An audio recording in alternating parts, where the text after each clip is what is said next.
বন্ধুরা, আজকের এই ভিডিওতে আপনারা জানতে পারবেন যে রাতের বেলায় যদি ভগবান শ্রীকৃষ্ণ আপনার ঘরে আসেন বা কোনো এনার্জি আপনার ঘরে প্রবেশ করে, তাহলে ঘরের মধ্যে কি কি সংকেত পাওয়া যায়।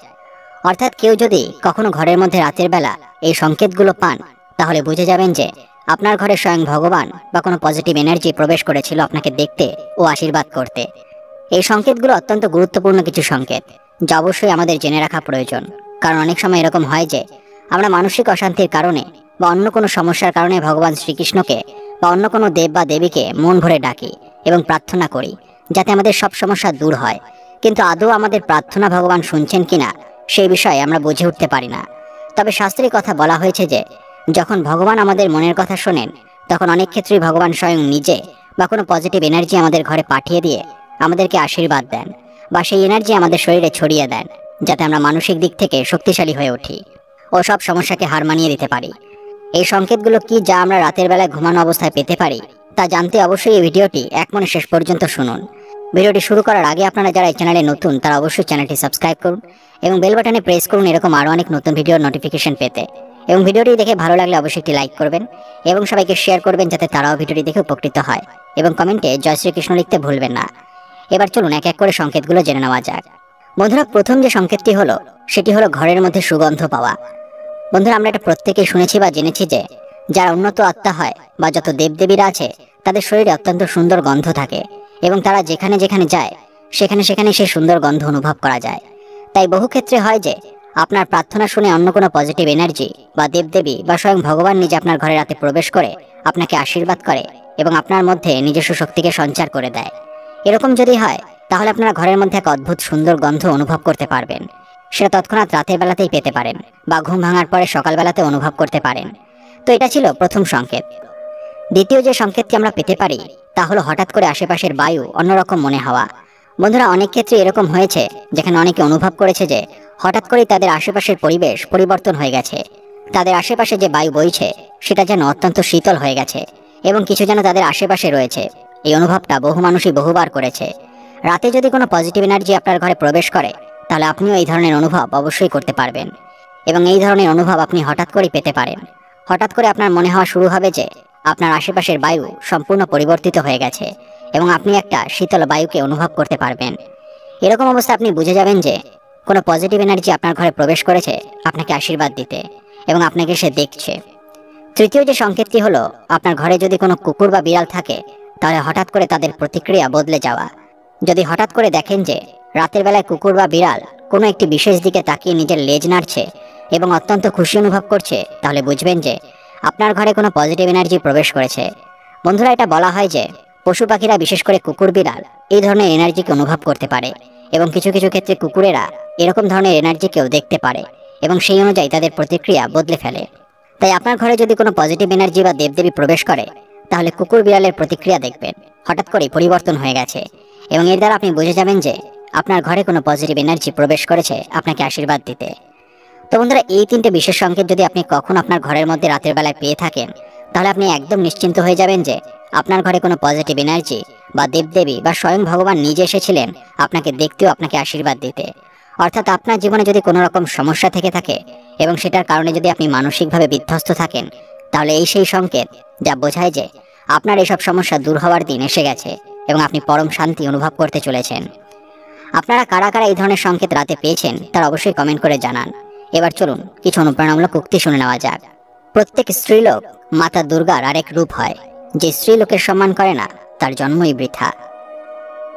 ইন্দ্রিয় থেকে প্রাপ্ত আনন্দ প্রথমে অমৃতের মতো মনে হলেও শেষ পর্যন্ত এটি বিষের ন্যায় ক্ষতিকারক হয়ে ওঠে, যা কেবলমাত্র মানুষের জীবনকে পাপে পরিপূর্ণ করে।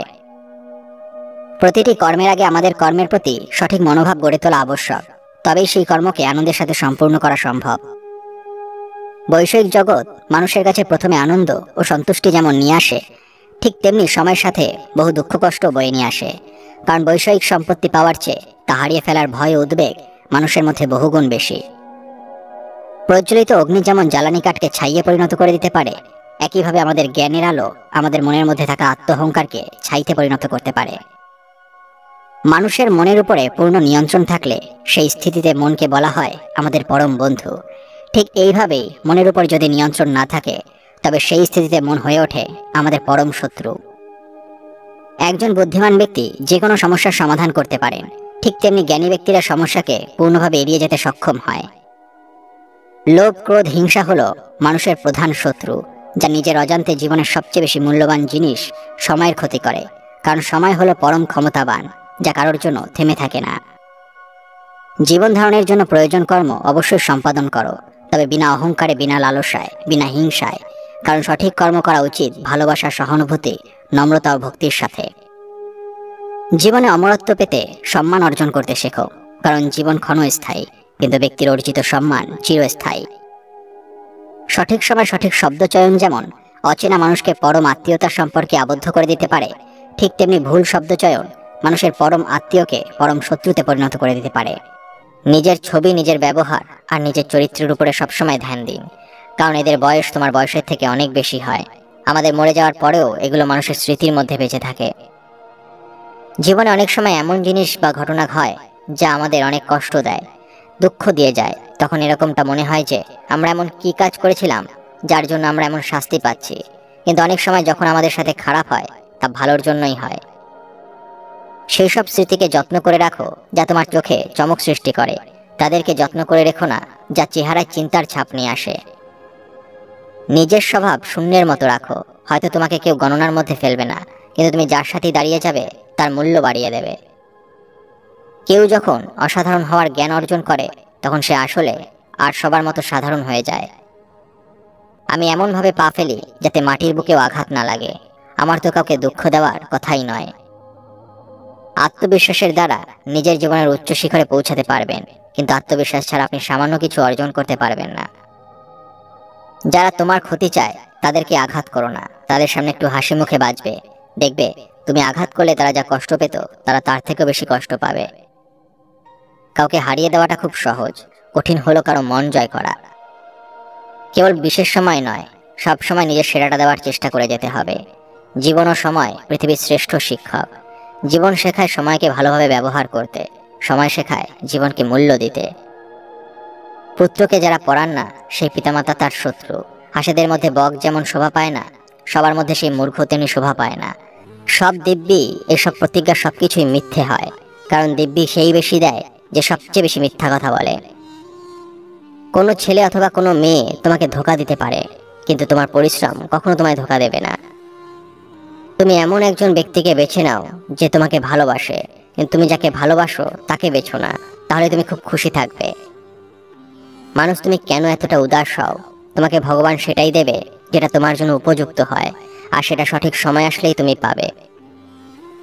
যে আমাদের জন্য সবকিছুই হয়, প্রায়শই তাদের জন্য তুমি কিছুই হও না। বন্ধুরা, ভিডিওটি দেখে যদি ভালো লাগে তাহলে অবশ্যই একটি লাইক করবেন এবং সবাইকে শেয়ার করবেন, যাতে তারাও ভিডিওটি দেখে উপকৃত হয়।